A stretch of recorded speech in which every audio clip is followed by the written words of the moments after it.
Good morning, everyone. You're listening to Your Career is Calling. This is Frank Kovacs from Rider University on 107.7 The Bronx and online at 1077thebronx.com.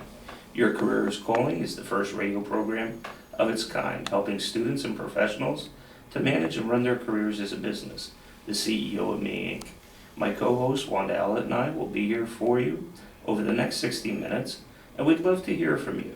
We'll be taking calls at 877-900-1077. Again, that's 877-900-1077.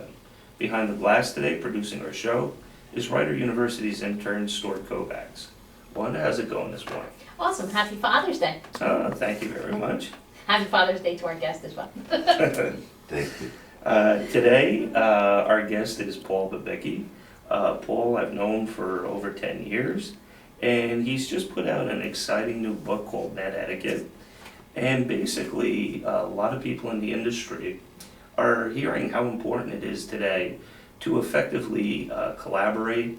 You know, we have groups that span the globe now and companies that have to work around the globe together. And there's a lot of new innovations out there in that collaboration space. But what Paul's done is he's taken on the more important task of the content that we work on. A lot of the communications we do is via email, and that's the predominance of communications right now.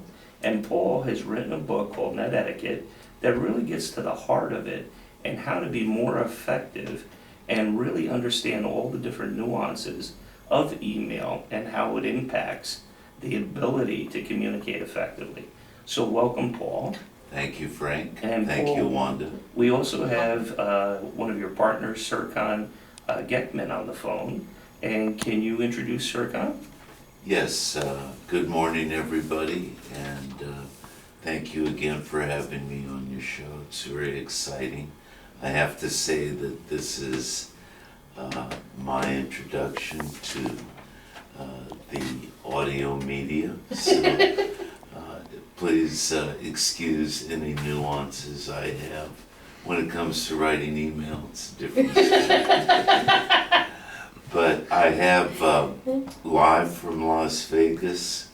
Do we have to do the drum roll?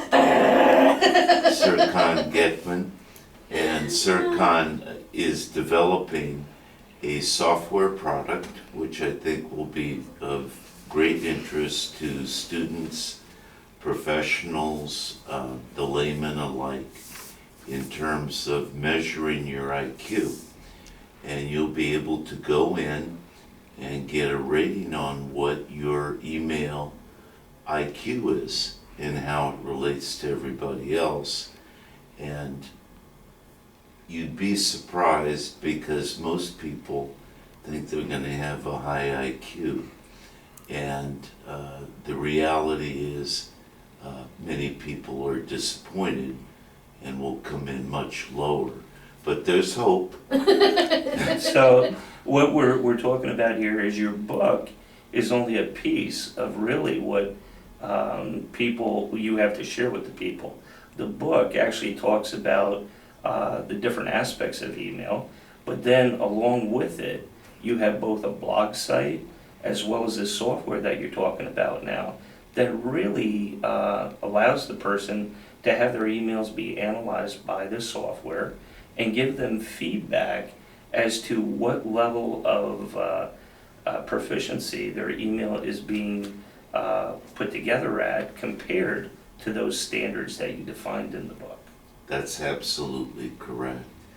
And the good news is if your NetiquetteIQ is low, it can easily be raised dramatically by the tools that the book offers.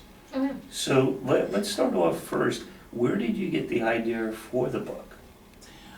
I do discuss that in the introduction of the book, and it's a culmination of events that have happened over the years, but I think the real thing that really got it going was I was in a bookstore and I saw a book spiral notebook cover, and I was buying supplies for my girls, and it looked like one of the covers was if you've ever seen a periodic table of elements, Mhm. it's a little matrix, and it includes every element.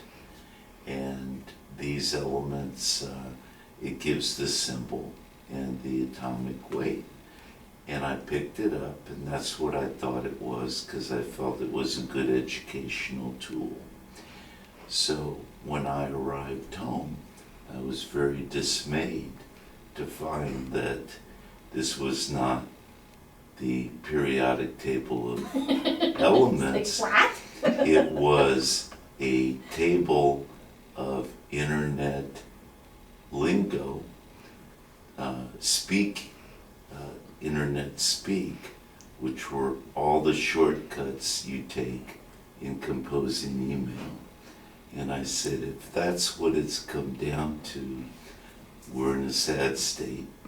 And I began putting together the book over a period of about 2 years. What? So you're talking about all the acronyms that have come up with, mostly through texting today. And what we see is the millennials go and come into the workforce, a lot of them are carrying over those acronyms into the workforce.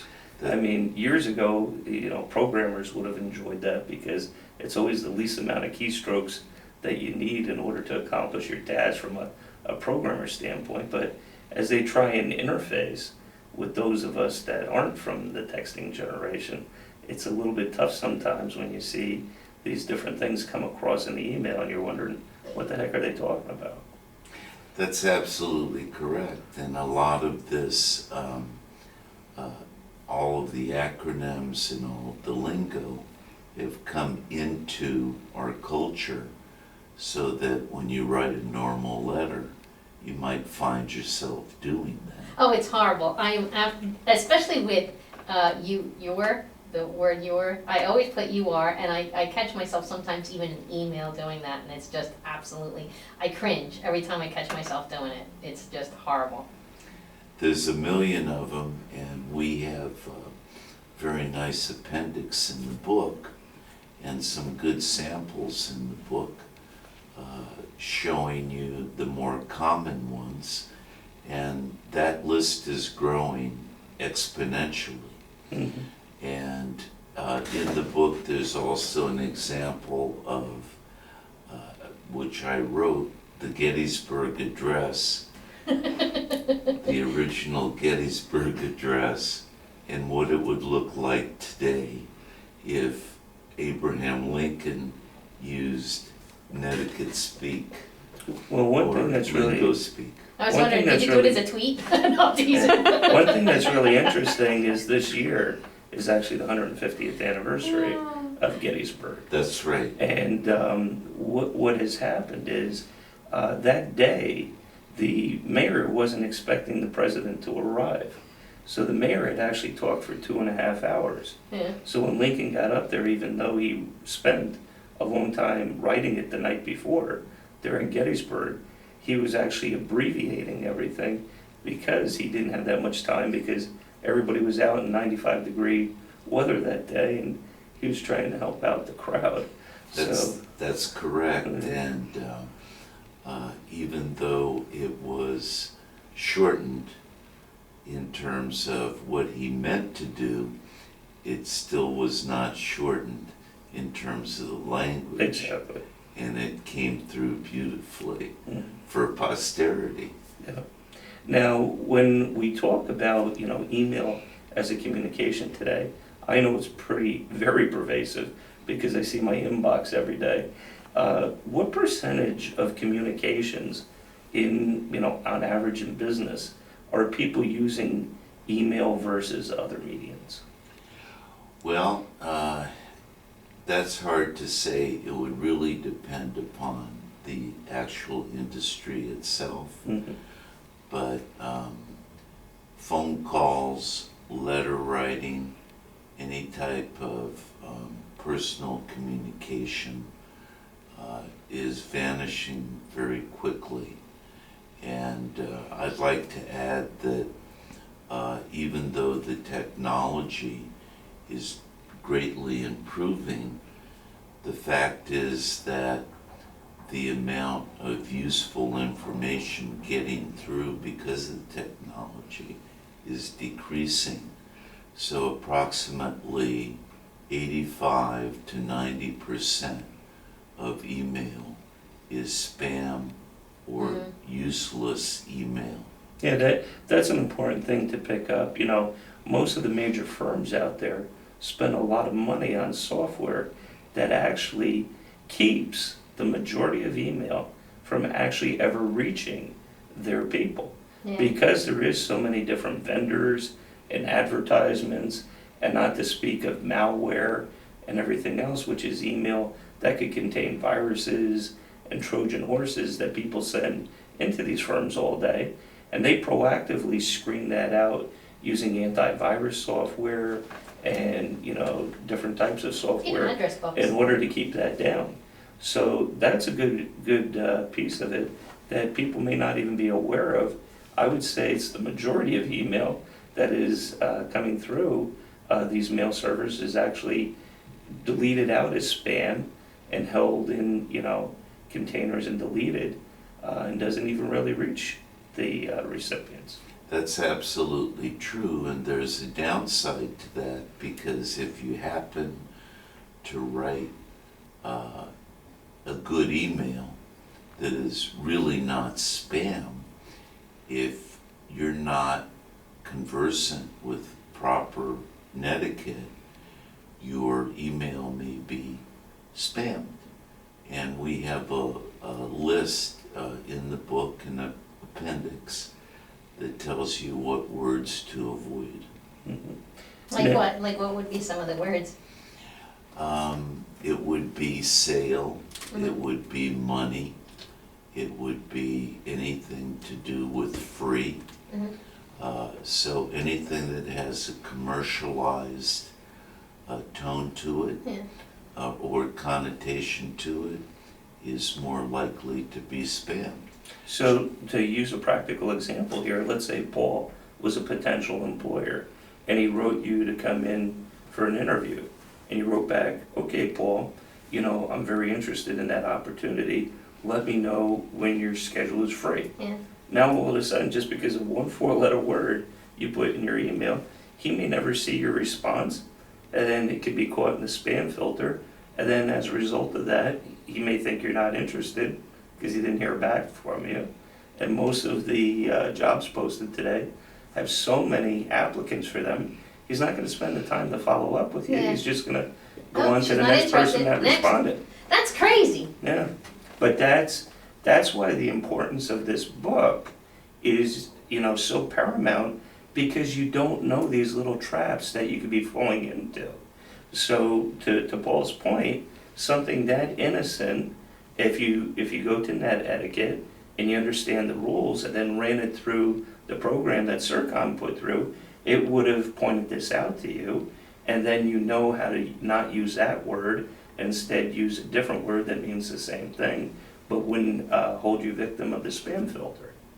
So it, I guess, so a lot of the netiquette is understanding like some of the rules within, you know, what words not to use, and it's not necessarily, you know, I guess some of the content, but it kind of, do you provide the content on the email as well? Because I know like even the way that people interface, even with an email, it's more, you know, because it's becoming shorter, more abbreviated, and you have to be more impactful within your emails, that you have less time to catch people because it's like a tweet, 140 characters, you know, you gotta jam it all in and still get your point across.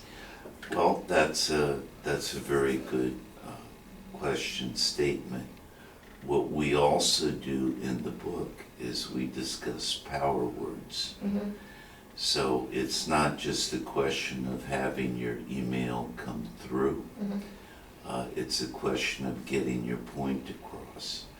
And there are good words to use, words that are nice sounding, words that connote something pleasant or something good, as opposed to words that have a negative connotivity to them or just don't sound good. And we have glossaries and chapters which discuss that. So a lot of our people, you know, they want to go and they want to thank the person after the interview. Mm-hmm. You know, using Paul's intelligence that he presents in the book, you will write your thank you, but then, you know, using his book to double check what you wrote, you can put in these more powerful words. You can know which words to avoid that you may have used inadvertently. Mm-hmm. You'll know how to avoid it going to the spam filter. There's so many So this is even different beyond. aspects that it comes together, and it's all captured in this one little book. So it's And beyond then- like, you know, just using their words, you know, Yes. like reiterating, and when you're in the interview, you wanna make sure that you're, you know, really paying attention to the verbiage that your interviewer uses, so then you can kind of repeat that back to them and parrot it back. Yeah. So you're speaking that same language. This goes and takes it even, it's almost like NLP, neuro-linguistic programming kind of thing, or is it like even No, different than that? It's more like having an understanding, like a flight simulator, Mhm, of all the different things that come together, including the device and the spell checker that you're doing your email on, and understanding how all of this stuff works together so that in the end, what you want to communicate, what you intend, Yeah. actually is what you communicate, rather than something else. And that, your message reaches the intended recipient. Oh my God, you can blow my Yeah. mind. And then, well, a lot of people don't realize, You don't even think about it, a you lot know? of people don't realize, they just take it as second nature, that whatever they typed is automatically gonna be perceived as they intended it. No, you have No, to I keep know. your audience in mind and how they're gonna see it, and that's what Paul has put together here, and that's what I find so amazing about it, is nobody's ever looked at the content. Yeah, Everybody's worried about the vehicle, what kind of smartphone they have, you know, what kind of software do they use, yeah, like what Word, kind of car or are they something driving, else. you know? But it all doesn't matter if the content's not there.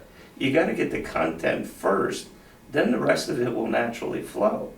And, you know, when we get back from break, we're gonna talk more about, you know, how Paul has now collaborated with Serkan and taken it to the next level, where it's actually interactive, where you can take your emails now, run it through their software, and then it tells you what you've done wrong. So even though you've read the book, you may not have mastered applying it, this software will tell you where you're doing good and where you're deficient, so that you could raise up your mastery to the next level. And Serkan's test will help you understand where those deficiencies are and really point out to you the fact that maybe I'm not doing such a good job with tone.